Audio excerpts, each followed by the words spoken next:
గోదావరి జిల్లా కోరుకొండ మండలం దోసకాయలపల్లి గ్రామంలో వేటుకూరి అనంత సూర్యావతి కుమారుడు శ్రీనివాస్ గత 3 నెలల క్రితం హైదరాబాద్ లో కొండాపూర్ మసీదు బండ ఏరియాలో తప్పిపోయాడు. తన తల్లి సూర్యావతి మీడియాతో మాట్లాడుతూ మా బాబు శ్రీనివాస్ అమాయకత్వంగా ఉంటాడు అంటూ తన తల్లి ఆవేదన వ్యక్తం చేస్తూ ఎవరికైనా కనపడితే తప్పనిసరిగా మా నెంబర్ కి ఫోన్ చేయాలని ఆమె వేడుకున్నారు. నమస్తే అమ్మా, మీడియా వారికి నమస్కారం. మా దోసకాయలపల్లి గ్రామం. మా బాబు ఇలా తప్పిపోయాడండి. మేమేమో ఒక హైదరాబాద్ పనికని వెళ్ళామమ్మా. హైదరాబాద్లో పని చేస్తూ ఉంటుండగా ఇలాగ మా బాబు తప్పిపోయాడు. కొండాపూర్ ఏరియా మసీదు బండ లగ్జరీ బిల్డింగ్ వెనకాలమ్మ ఉండేవాళ్ళం మేము.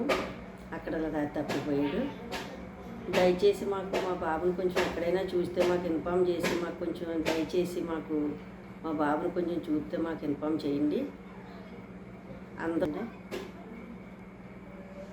మేము కంప్లైంట్ కూడా ఇచ్చామమ్మా. తర్వాత ఎక్కడంటే మా గచ్చిపోలు ఏరియాలో గచ్చిపోలు స్టేషన్లో కంప్లైంట్ ఇచ్చాం. వాళ్ళు కూడా చూస్తున్నాను అంటున్నారు. మాకు కూడా ఫోన్లు చేస్తున్నారు. మేము చేస్తున్నాం, వెళ్తున్నాం. వాళ్ళు దొరకలేదని చెప్పారమ్మా. ఎక్కడన్నా